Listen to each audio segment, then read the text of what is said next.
guys for all coming out today. I'm going to be speaking about Art Deco Design and interior design and architecture as well. The history and architecture of the Art Deco Design era during the 1908 to 1935 time period has enhanced interior and architectural design to this day. The style began in Paris before fanning out into the rest of the continent and across the Atlantic. American Art Deco conveyed both beauty and strength through architecture, furniture, ornamentation in a time when economic depression left much of the country unemployed and embittered. Art Deco is a hard style to define. We can list its typical attributes: geometrical shapes, bold curves, strong vertical lines, motion lines, airbrushing, and sunburst galore. But this really does not do justice to the style. Memorize this list alone, and your design may still not miss the Deco spirit. On slide 1 here, we have the Cincinnati Museum Center of the Union Terminal. The principal architects of the massive building were Alfred Vollenheimer and Stuart Wagner, with architects Paul Philip Crate and Roland Wink brought in a design consultants. Crate is often credited as the building's architect, as he was responsible for the building's signature Art Deco style.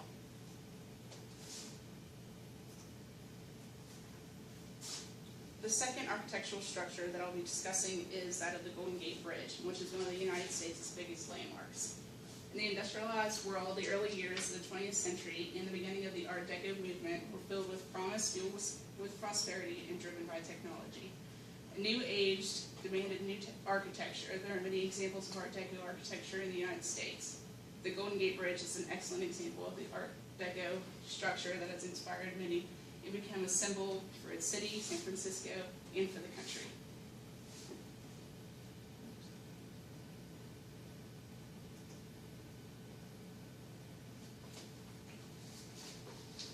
The Niagara and Mohawk building is an Art Deco classic building in Syracuse, New York.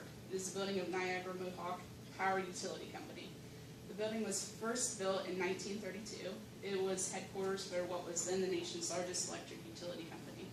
New York State Board of Historic Preservation described the building as an outstanding example of Art Deco architecture and a symbol of the age of electricity.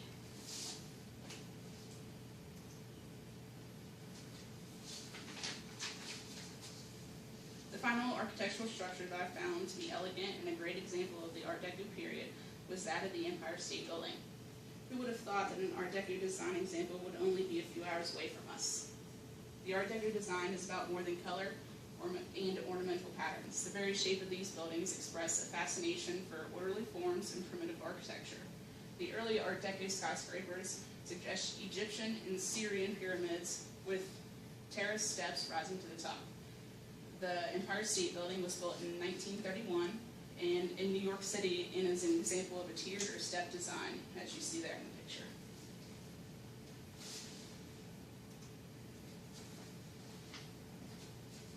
As Chartwell Books stated, the term Art Deco means various things to different people, but in a very specific way. To purists, for instance, it implies opulent Parisian furnishings. To students of modernism, on the other hand, it suggests minimalism in design. To romantics, the term recalls glittering Manhattan skyscrapers. On the slide here, what you see here is an example of the Art Deco furniture for that era. In the United States, the Art Deco range peaked during the Roaring '20s, while the nation was recovering from World War I. Furniture from this time period has some distinct and defining overtones in architecture that reflects the uplifting moods of the citizens as they shed their inhibitions and focused on decorative elements that enforce their new attitudes.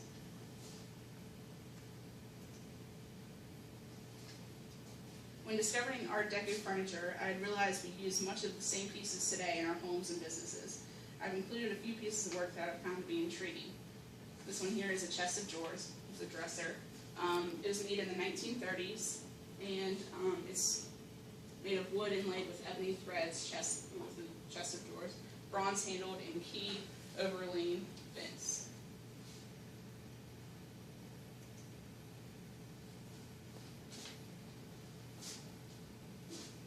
The second piece of furniture I have included is that of a Hungarian Art Deco modernist daybed by Lingle.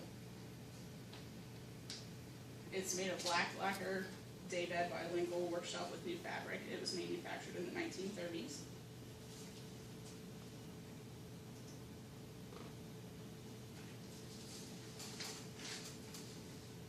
last piece of furniture I've included in my presentation is very unique in style and has a bit of a flair to it. The piece is a Swedish Art Deco upholstered footstool by Otto Schultz. He was German-born, moved to Sweden at the beginning of the 20th century, where he pursued a career as an architect and a designer. He created the home design magazine, The Nest, which ceased publication in 1938. Along with his interior design business, his pieces were sold at a store in Gothenburg, Sweden. His pieces are often bold and graphic with the likeness of spirit.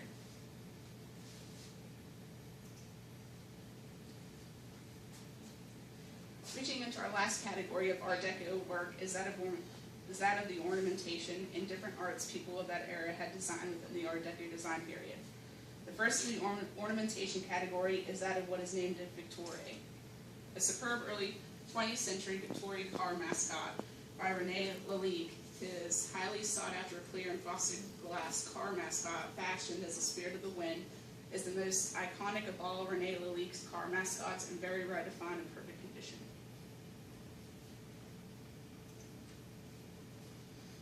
The second piece of ornamentation that I'll be discussing is that of the decorative fruit bowl manufactured in the 1920s. Carl Hagenaught began working at his father's company around 1920. In a similar way to his well-known golf ball design, he used animals to decorate the cylindrical base of the bowl, a cat and various dogs, as you can see down here. Those are cats and dogs. The characteristics of these animals are captured in a simple but distinct way. During the same period, he also made use of animal motifs for other works such as mirror frames, matchboxes, and candlesticks.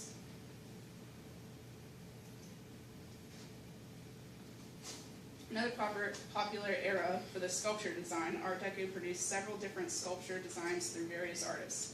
I've included one that is called the Hagernaut, Walnut, and Copper structure.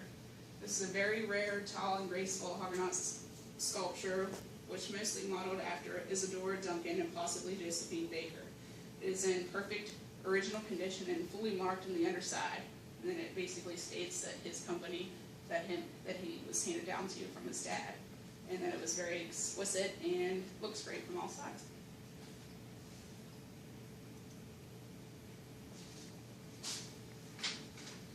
The final piece of ornamentation I'll be discussing is that of the Art Deco table lamp by Edgar Brandt and Dahum. It is a French Art Deco table lamp with a wrought iron base by Edgar Brandt with Dom Perez is an acid-etched glass shade. The work was manufactured in the 1920s. Some of the world's top designers and craftsmen are now producing furniture and architecture with Art Deco style embellishments, and many great pieces of the 1920s have been revived by excellent contemporary reproductions.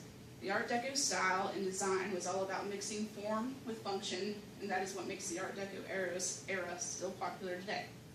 If you have a chance to visit some of the places I have listed today, or also stroll down a couple New York streets, you'll see Art Deco all around you, even at the Radio City Music Hall. In my opinion, this is one of the best design eras in history that continues to be revived today.